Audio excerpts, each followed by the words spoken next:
এদের বাড়ি নরসিংদী, সিলেট, যশোর, ময়মনসিংহ সহ দেশের নানা জায়গায়। সাগরপথে অবৈধভাবে পাচারের জন্য উপকূল থেকে ছোট ছোট নৌকায় করে এদের গভীর সাগরের বড় ট্রলারে আনা হয় মাসখানেক আগে।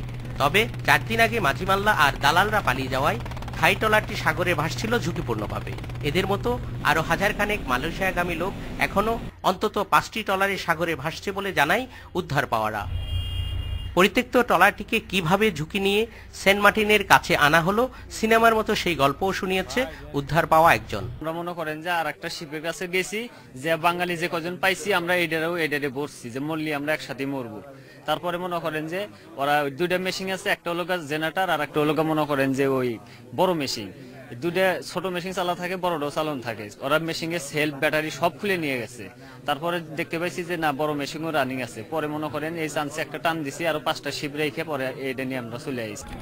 উদ্ধার পাওয়াদের কাছ থেকে জানা গেল যাত্রাপথে তাদের উপর নির্যাতনের ভয়াবহ কাহিনীও। কিছু টাইনা পাকা ধরে ফেলাই দেয়, আর কিছু নেওয়া যেতা।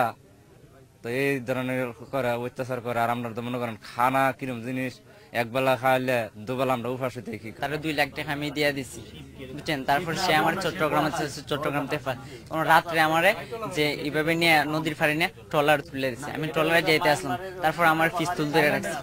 আমাদের মেরে ফেলবে, কিন্তু অনেক লোক তারা ভাতের মধ্যে বিষ দিয়েও মেরে ফেলছে, মেরে ফেলে নদীতে ভাসাই দিছে। পুলিশ বলছে দালালরা কোনো লোককে আর যাতে উপকূল থেকে সাগরে নিয়ে যেতে না পারে সে ব্যবস্থা নেওয়া হয়েছে কঠোরভাবে। আমরা সদা তৎপর। এখানে আমরা আরো বিভিন্ন পদক্ষেপ নিয়েছি। জনগণকে সাথে নিয়ে আমরা মানব পাচারকারীদের বিরুদ্ধে গণপ্রতিরোধ গড়ে তোলার চেষ্টা করতেছি। আমার এখানে লক্ষ্য যাতে টেকনাফ এলাকা দিয়ে একটি মানবও যেন ভবিষ্যতে আর পাচার না হতে পারে। দালালের প্রলোভনে এরা পরিবারকে না জানিয়ে আর আইনশৃঙ্খলা রক্ষাকারী বাহিনীকে ফাঁকি দিয়ে গভীর সাগর পর্যন্ত চলেও গিয়েছিল, কিন্তু মালয়েশিয়ায় যাওয়া আর হলো না। এইসব গরিব মানুষের চোখে মুখে ছিল বিদেশ যাওয়ার স্বপ্ন। মালয়েশিয়ায় গেলে ভালো চাকরি হবে, ভালো বেতনের কাজ পাওয়া যাবে, এই স্বপ্নে বিভোর থেকে তারা জীবনের সবচেয়ে বড় ঝুঁকিটাই নিয়েছিলেন। কিন্তু কোস্টগার্ডের হাতে আটক হওয়ার পর এখন তারা মনে করছেন বড় বাঁচাটাই না যেন তারা বেঁচে গেলেন। Mamun Abdullah, independent news, Teknaf, Cox's Bazar.